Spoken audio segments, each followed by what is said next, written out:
Rayette met with Andrea almost daily for the next month. Sometimes the visits lasted hours. Andrea's skepticism melted after the first week, and she started to genuinely enjoy the visits with Rayette. Andrea avoided telling Caleb about her new acquaintance. She didn't know how he might feel about the whole situation. Andrea was a bit surprised in herself for believing Rayette's story, but Rayette managed to demonstrate her knowledge of past events or present events and their consequences on the future.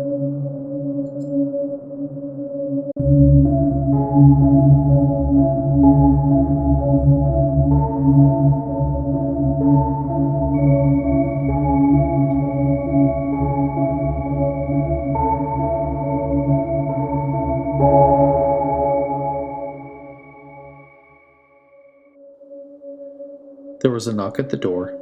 Andrea jumped up and moved deliberately to peek out the curtains. She didn't recognize the man standing on the porch. He had on a tight-fitting suit and a thin mustache. He turned and noticed her looking, startling Andrea. "Ma'am," he called out, "we need to talk. It's important." Andrea unlatched the door and propped it open just enough to look out. "Can I help you?" she asked timidly. "Ma'am, I need to come inside and talk about your baby." Andrea's brow furrowed, visibly shaken by the comment. I don't think that's a good idea," she whispered, trying to understand the gentleman's request. "Is there something wrong? Are you a doctor?" "No, ma'am, but I am someone with important information about your child, and we need to have a conversation." A baby's cry reverberated down the stairs. "Is that the child?" the man asked as he lunged forward a bit. Andrea slammed the door shut and locked it. She ran up the stairs to pick up her crying infant from the crib. She held the baby tight as fears of fright streamed down her cheeks. A week passed. Andrea called the police department to file a report. They did not seem to take her too seriously, but did ask for a description of the man, and said they would send a patrol car to drive through the neighborhood on occasion. Andrea's husband Caleb tried to walk a middle line between over and underreacting to the incident. He worked long hours and knew that Andrea felt lonely in the home by herself. 2 weeks later, Andrea napped on the couch while her baby sat in a rocker, also asleep.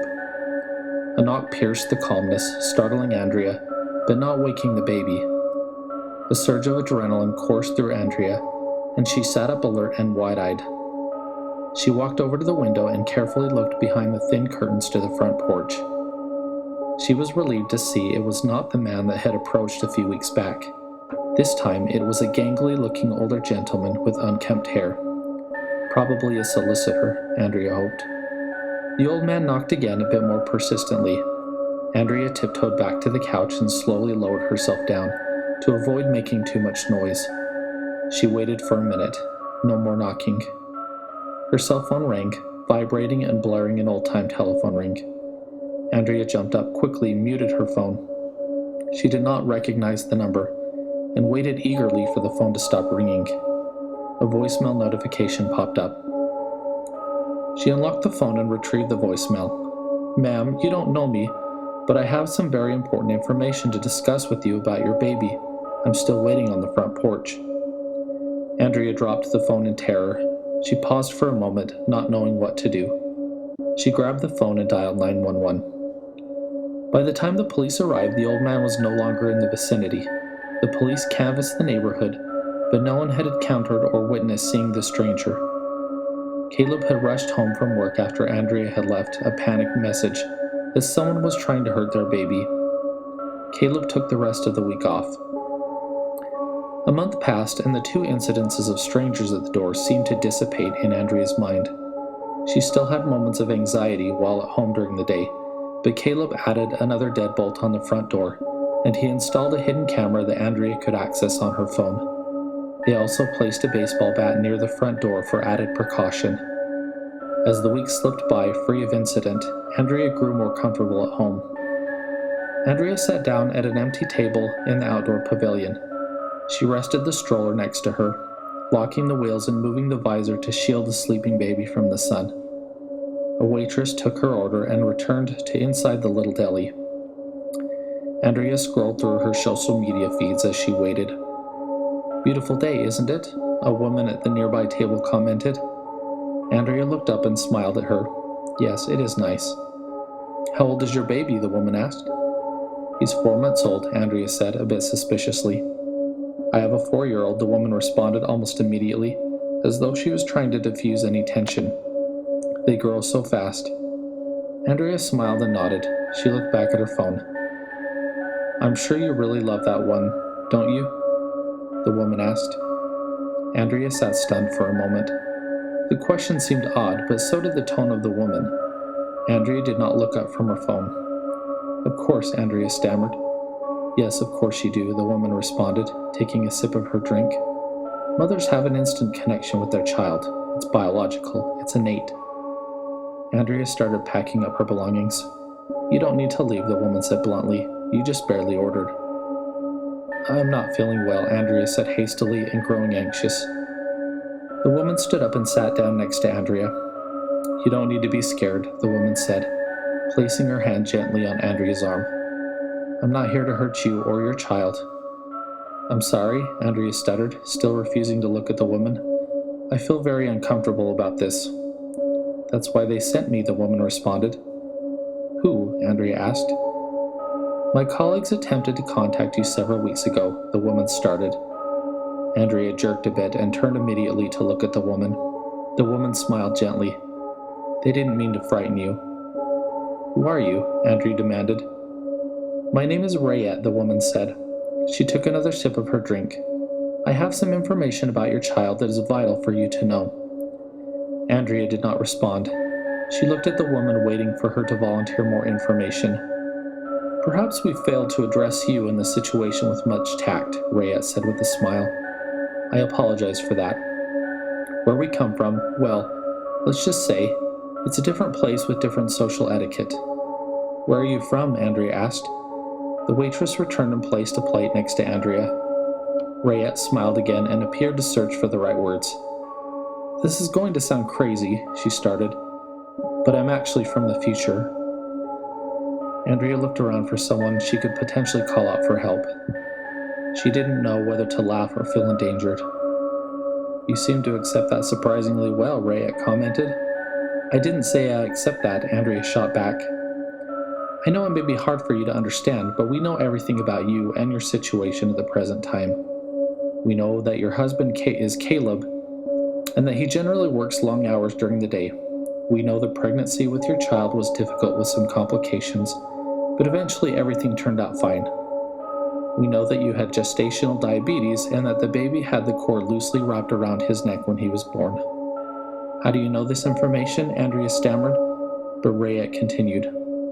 "We know your baby has a small birthmark on the side of his head, right there on the left temple," said Rayette, pointing to the baby. "I can't see it because of his little hat, but it's there." "Stop this," Andrea demanded. "Andrea, please, just hear me out." "No, you need to stay away from me and my baby," Andrea yelled. "Andrea, I'm here to help you," Rayette tried to reassure. "Please just hear me out and I promise to leave you alone."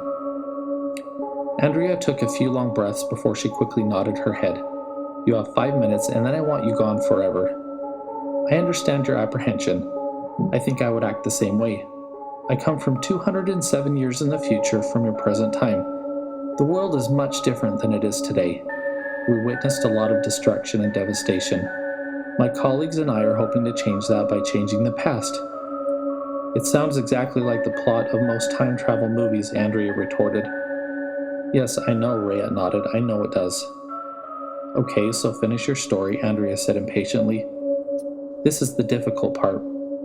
Your son will be the one to cause the events that lead to the death of hundreds of millions of people in his lifetime and continue for the next several decades afterward." "You need to leave," Andrea exclaimed. "I've heard enough. I don't know who you think you are trying to peddle such nonsense, but you have the wrong person if you're looking to take advantage of someone. I don't have time for this." Andrea started to packing up her belongings again and started to stand. "Andrea," Rayette said softly, "see that old man with wild hair standing on the edge of the sidewalk? He's about to walk out into traffic. A blue van is about to drive down the road, at a high rate of speed and just barely miss him by inches. Andrea squinted and noticed the old man further down the road on the other side of the street. A blue van turned a corner, screeching its wheels, and started barreling down the thoroughfare. The man on the sidewalk seemed oblivious to the van or the noise it made as it accelerated. He stepped down onto the street. Andrea nearly screamed out to the man, but he pulled away just as the van nearly struck him. The blue van sped past the diner and continued to speed away. "I'm not lying," Rayette said somberly. Andrea slowly sat back down. "I still don't believe you," Andrea said softly, as though she was still trying to convince herself. "It's okay," Rayette responded. "You don't have to believe me, but we still need to discuss your baby." Rayette met with Andrea, and they talked almost daily. A lot of their talks centered on pleasantries and casual conversation. Rayette explained what life was like in the future, and that she was a midwife. She described the timeline of events, starting with Andrea's baby and how they would spiral out of control to create a horrifying dystopian future. The two would sit for hours focusing on some of the specific future events and how they could stop it. They would talk through potential plans to change the course of her baby's future. Sometimes they would focus on his formal education and which teachers Andrea and Caleb should avoid having him take. They discussed friends he would have in the future and how they may have influenced his thinking and his connections to other, more devious-minded people. Most of their planning was more or less brainstorming about possible solutions to his negative impact on the future. "I've been in communication with my team, and we're at a bit of a loss," Rayette said, sitting next to Andrea on the couch. "We've talked over a lot of scenarios, but they aren't convinced our ideas will have enough of an impact to stop the cataclysm." "I really think this will work," Andrea protested a bit. "I feel like I have a firm grasp on some of the formative events that may influence his future behavior. I can run interference." Rayette let out a heavy sigh. "What's wrong?" Andrea asked with concern. "I'm not supposed to tell you this," Rayette muttered under her breath. "Tell me what?" Andrea asked. Rayette shook her head. "Never mind," she hesitated. "You can tell me," Andrea said, sitting more circumspect. "This goes against everything I was told," Rayette said quietly, "but you won't be able to make sure your baby avoids making this more consequential choices." "What do you mean?" Andrea gasped. "I've already said too much," Rayette countered, "but you will be involved in an accident that will leave you—" "What?" Andrea said. "Incapacitated," Rayette finally blurted out. Andrea appeared startled, but resolve soon replaced the shock. "That's okay," Andrea said. "Just tell me how to avoid it." "My team hasn't done enough work to determine how changing your accident will affect the future." Rayette paused and let out another heavy sigh. "I've also avoided telling you this, but my team and I can't stay in the present much longer. The power we generated to accomplish our time travel will exhaust itself soon. We have to go back." "Oh," Andrea said a bit sadly. "So what should we do?" Rayette lowered her head and stared at the floor. Andrea could tell that Rayette was trying to think of the right words to say. "My team and I have discussed at length, and I am only presenting it because we think it may be the only option." "What is it?" Andrea asked curiously. Rayette cleared her throat and shifted uncomfortably. "Imagine you were the mother of Adolf Hitler. Imagine people from the future came to you while he was an infant and showed you all the horrible things he would do, all the death and destruction he would level on so many innocent people. What if you were the only one able to stop him? What if you knew that?" Rayette coughed. "If you, She shifted uncomfortably again. "If you killed him, you would save so many lives." "Wait, what?" Andrea said in shock. "I know," Rayette responded quickly. "It's a horrible thought." "Are you asking me to kill my own baby?" Andrea demanded. "No," Rayette replied, "but we're running out of options. My team members were just talking about me killing my baby. Please, Andrea, I didn't even want to mention it. We were running out of time. I know when you look down at your baby, you see an innocent soul, but if you only knew and understood the world in which we live." "He is innocent," Andrea protested. "The future isn't set in stone." "We're desperate," Rayette whispered. She grew emotional. "I've seen so many people suffer. Just because you can't witness it doesn't mean it won't happen." Tears started to stream down Andrea's cheeks. I should go, Rayet said as she stood and headed toward the door. Andrea looked down at her sleeping baby and sobbed. 2 weeks had passed, and Andrea spent them in deep contemplation. She felt a burden of responsibility with the knowledge she had about the future. She dreamed of all the possible scenarios that might allow her a way to solve everything in everyone's favor. She felt lost and alone. She grew more distant toward Caleb. He mentioned on more than one occasion that he felt Andrea needed to seek professional help for whatever was causing her changing behavior.